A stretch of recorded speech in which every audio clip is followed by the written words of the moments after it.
میدان محشر میں عرش کا سایہ نصیب ہوگا، وہ بڑے خوش نصیب لوگ ہوں گے۔ رسول اللہ صلی اللہ علیہ وسلم نے پہلے نمبر پر فرمایا الامام العادل، انصاف کرنے والے حکمران، یہ لوگ عرش کے سائے میں ہوں گے۔ اس حدیث پاک میں امام کا معنی ہے مقتدا، جس کا مصداق مسلم، حاکم، امیر المؤمنین اور خلیفۃ المسلمین ہے۔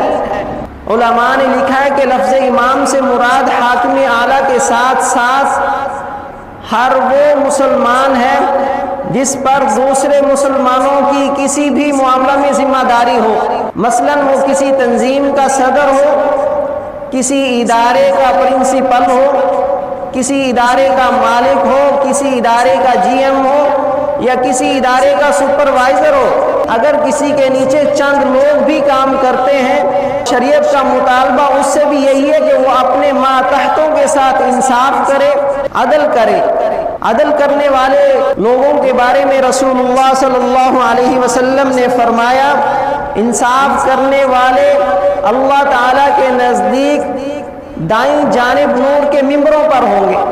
اللہ تعالیٰ کے دونوں ہاتھ دائیں ہیں، تو جو لوگ انصاف کرنے والے ہوں گے قیامت کے دن اللہ تعالیٰ کے نزدیک وہ نور کے ممبروں پر دائیں جانب ہوں گے۔ رسول اللہ صلی اللہ علیہ وسلم نے فرمایا کلکم راع وکلکم مسئول عن رعیتہ، تم میں سے ہر شخص نگہبان ہے، محافظ ہے، اور تم میں سے ہر شخص سے اپنے ماتحتوں کے بارے میں پوچھا جائے گا۔ اگر کوئی آدمی گھر کا سربراہ ہے، اس سے اس کے گھر والوں کے بارے میں پوچھا جائے گا کہ تم نے ان کے ساتھ عدل کیا تھا یا نہیں کیا تھا، انصاف کیا تھا یا نہیں کیا تھا، ان کے حقوق ادا کیے تھے یا نہیں کیے تھے۔ والد کے انتقال کے بعد بڑے بھائی نے اپنے چھوٹے بھائیوں کو وراثت میں حصہ دیا تھا یا نہیں دیا تھا، اپنی بہنوں کو وراثت میں حصہ دیا تھا یا نہیں دیا تھا۔ تو جو آدمی کسی بھی ادارے کا یا کسی بھی تنظیم کا یا کسی گھر کا سربراہ ہے، اس سے اس کے ماتحتوں کے بارے میں پوچھا جائے گا کیا تم نے ان کے ساتھ انصاف کیا تھا یا نہیں کیا تھا۔ حضرت عروہ رضی اللہ عنہ فرماتے ہیں فتح مکہ کے موقع پر ایک عورت نے چوری کر لی۔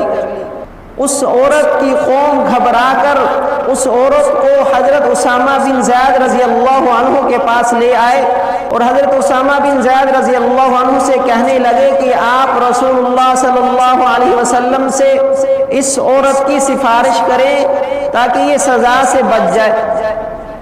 حضرت اسامہ بن زید رضی اللہ عنہ نے آپ صلی اللہ علیہ وسلم سے اس عورت کی سفارش کی۔ جیسے ہی سفارش کی، آپ صلی اللہ علیہ وسلم کے چہرہ انور کا رنگ غصے کی وجہ سے تبدیل ہو گیا۔ آپ صلی اللہ علیہ وسلم نے فرمایا اے اسامہ، کیا تم مجھ سے اللہ کی حدود کے بارے میں سفارش کر رہے ہو؟ حضرت اسامہ رضی اللہ عنہ فوراً سمجھ گئے کہ میں نے سفارش کر کے غلطی کی ہے۔ فوراً عرض کرنے لگے یا رسول اللہ، آپ میرے لیے استغفار فرمائیں، اللہ تعالیٰ سے میرے لیے معافی مانگے۔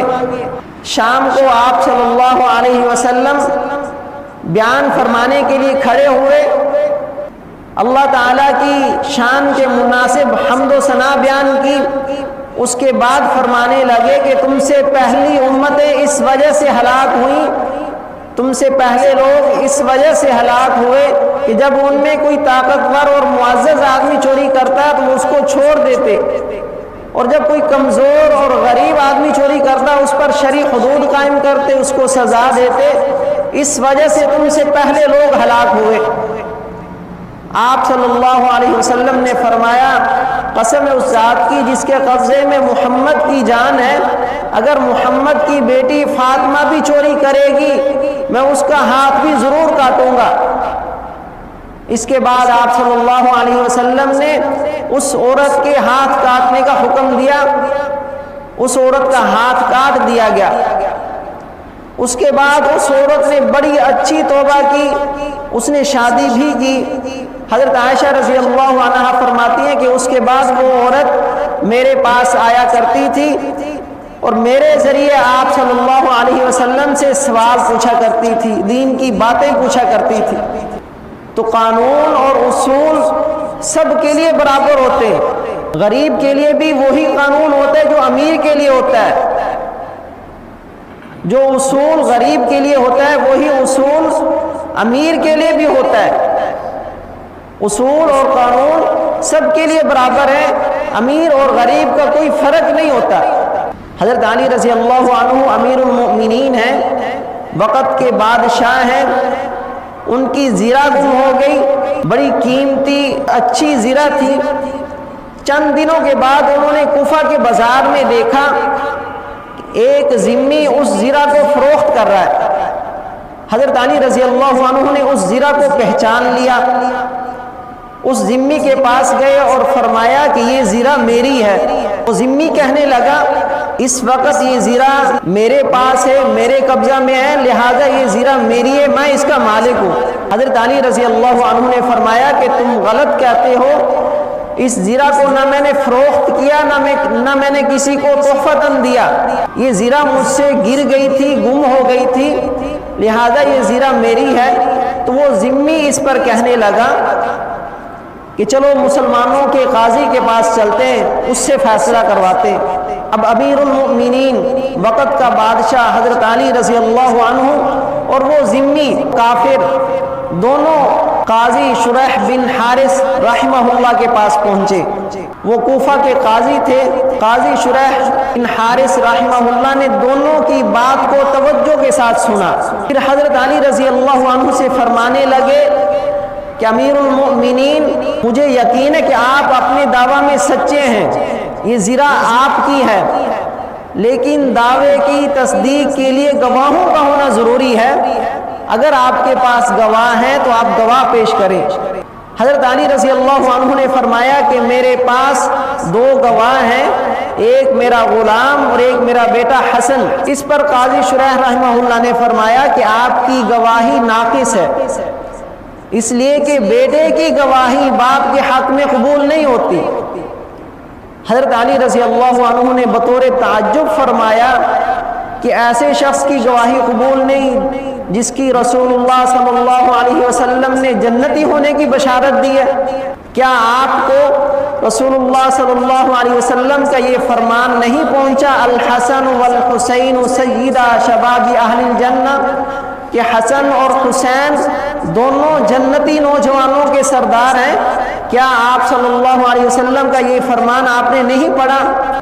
تو قاضی رحمہ اللہ کہنے لگے کہ آپ کی تمام باتیں درست ہیں، اس میں کوئی شک نہیں ہے کہ سیدنا حسن اور سیدنا حسین رضی اللہ عنہ جنتی ہیں اور جنتی نوجوانوں کے سردار ہیں، اس میں کوئی شک نہیں ہے، لیکن میں تو اسلام کے اصول کی بات کر رہا ہوں کہ اسلام کا اصول اور قانون یہ کہتا ہے کہ بیٹے کی گواہی باپ کے حق میں قبول نہیں ہے، چاہے وہ کوئی بھی شخصیت ہو۔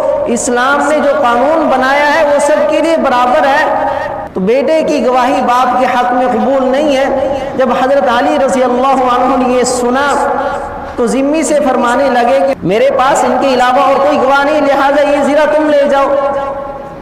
جب اس ذمی نے، کافر نے اسلام کا ایسا نظام عدل دیکھا تو وہ متاثر ہوا، بغیر نہ رہ سکا۔ وہ کہنے لگا امیر المؤمنین میں اس بات کی گواہی دیتا ہوں کہ یہ زیرہ آپ کی ہے، اور اس بات کی بھی گواہی دیتا ہوں کہ عبادت کے لائق صرف اور صرف اللہ تعالیٰ کی ذات ہے، اور محمد صلی اللہ علیہ وسلم اللہ تعالیٰ کے رسول اور بندے ہیں، اور آپ صلی اللہ علیہ وسلم جو دین لے کر آئے ہیں وہی دین برحق ہے۔ یہ کہہ کر وہ مسلمان ہو گیا۔ اب دیکھیں کہ وقت کا بادشاہ ہے، وہ ایک اختلافی مسئلے کو اپنے ماتحت قاضی کے سامنے رکھتا ہے، قاضی اپنے بادشاہ کے خلاف فیصلہ دے رہا ہے۔ اسلام شخصیت کو نہیں دیکھتا، اسلام یہ نہیں دیکھتا کہ یہ کون شخص ہے، اسلام یہ دیکھتا ہے کہ حق پر کون ہے۔ چاہے وہ کافر ہو تو اسلام کافر کے حق میں فیصلہ دے گا، مسلمان کے حق میں فیصلہ نہیں دے گا۔ چاہے وہ مسلمانوں کا بادشاہ ہو تو اسلام جو حق پر ہوگا اس کے حق میں فیصلہ دے گا، شخصیت کے حق میں فیصلہ نہیں دے گا۔ یہ اسلام کا نظام عدل ہے۔ اس نظام عدل سے وہ کافر ذمی متاثر ہو کر مسلمان ہو گیا۔ جب وہ مسلمان ہو گیا تو حضرت علی رضی اللہ عنہ نے فرمایا کہ اب تم مسلمان ہو گئے ہو، لہذا یہ زیرہ میں تمہیں ہدیہ کرتا ہوں، اور ایک اونٹ بھی ان کو ہدیے میں دیا۔